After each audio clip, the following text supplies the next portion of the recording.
नमस्कार मित्रांनो, मी Rajendra Kale, construction digital skill या चॅनलमध्ये स्वागत आहे.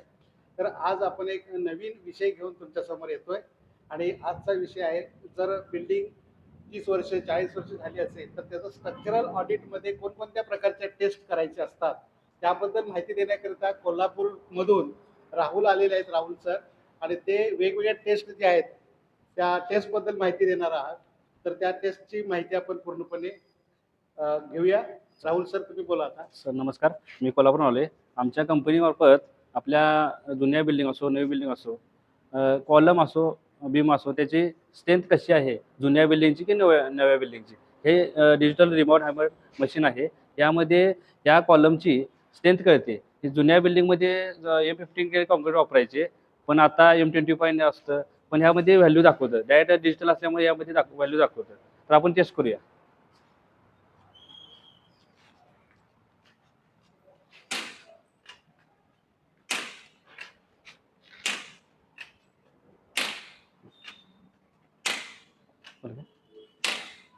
टोटल 10 स्ट्रोक घेतात.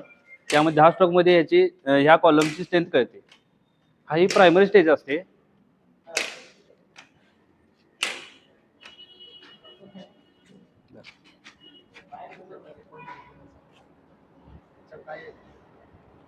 हा 15 न्यूटन याची स्ट्रेंथ आलेली आहे. ह्या कॉलमची 15 न्यूटन पर mm² स्ट्रेंथ आलेली आहे. या जुन्या बिल्डिंग प्रमाणे आपण ही जुनी बिल्डिंग आहे. मिनिमम M15 कॉन्क्रीट पहिला व्हायचं, त्याप्रमाणे ह्या कॉलम स्ट्रेंथ बरोबर आलेली आहे.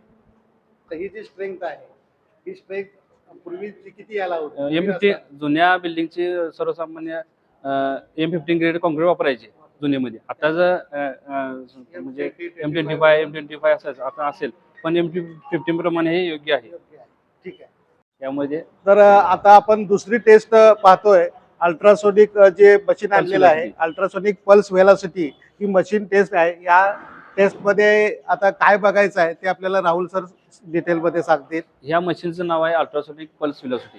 यामध्ये कॉन्क्रीटचे मेंबर आपण चेक करतो. त्यामध्ये व्हाईट्स, त्याची स्ट्रेंथ, पोकळी काय असेल तर ते आपल्याला कळते. त्याचं डिस्टन्स आपण मोजू शकतो. चलो, ही आपण टेस्ट चालू केलेलं आहे.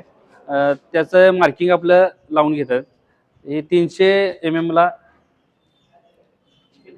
हे मेथड आहे, जे डायरेक्ट मेथड आहे.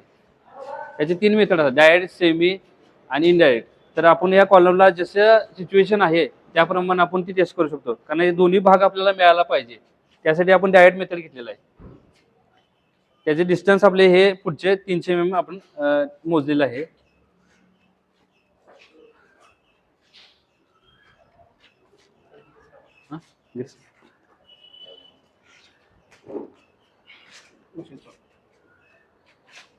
हा रिसिव्हर आणि ट्रान्सफॉर्मर, हे रिसिव्हर आणि ट्रान्सफॉर्मर असतं. यामध्ये आपण व्हेलॉसिटी वेव्हज पास करतो. त्यामध्ये याची व्हॅल्यू कळते की बाबा किती डिस्टन्सला आहे आणि किती. आपण 300 mm ला आपण डिस्टन्स लावलेला आहे. हां, रिसिव्हर आणि ट्रान्सफॉर्मर. यामध्ये आपण काय पाहतो की ह्या मेंबरचे वाईट्स काय आहेत का बघतो, आणि त्यानुसार आपण कॅल्क्युलेशन काढून त्याची स्ट्रेंथ कळते. थँक्यू. तिसरी टेस्ट पाहतोय, ऑफसेट टेस्ट. याच्यामध्ये स्टीलला किती गंज चढलेला आहे आणि हे समजण्यासाठी ही टेस्ट आहे. तर आता राहुल सर डिटेलमध्ये ही टेस्ट सांगतील.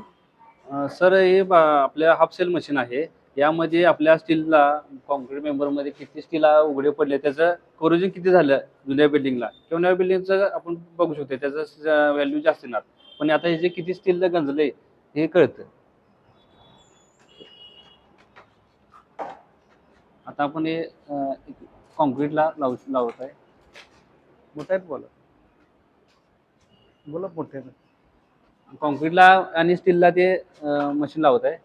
त्यावरून कळतं की आपल्याला स्टीलला किती कोरोजन झाले हे कळतं.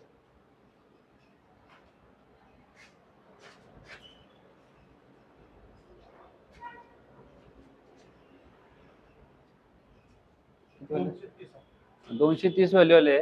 भरपूर त्याचं कोरोजन बऱ्यापैकी झालेलं आहे. हा भरपूर झाले, करोजन झालेलं आहे, खराब झाले. किती Minimum 100च्या 100च्या आतमध्ये पाहिजे. चांगल्या स्टील असेल तर 100च्या आत व्हॅल्यू दाखवतं, आणि जर करोजन झालं असतं तर 100 अबो 200. 200च्या वर. आणखीन एक टेस्ट आपण कोर टेस्ट म्हणून बघणार आहोत. तर ही टेस्ट जी आहे या ठिकाणी कोर कटिंग करून सर्क्युलर होल मारून तो कोर काढला जातो व त्याचं टेस्टिंग लॅबमध्ये नेऊन तो कोर टेस्ट केला जातो. त्याबद्दल सविस्तर माहिती आपल्याला राहुल सर देतील. बोला. आपण आता एक कोर टेस्ट केला, कोर काढलेला आहे इथून. या कोरमध्ये आपण फिलिंग ग्राउटिंग भरलेलं आहे. हे M50 पर्यंत कॉन्क्रीट ग्रेडचं कॉन्क्रीट असते. आणि आपण काय करतो, टेस्ट ह्यातला कोर आपण बाहेर काढलेला आहे. तो कोर आपण लॅबमध्ये जाऊन त्याची कंप्रेसिव्ह टेस्टिंग मशीनला आपण ते कंप्रेस करतो, आणि त्यानुसार त्याची फायनल स्टेज आणि त्याची योग्य प्रकारे 100% त्याची स्ट्रेंथ कळते.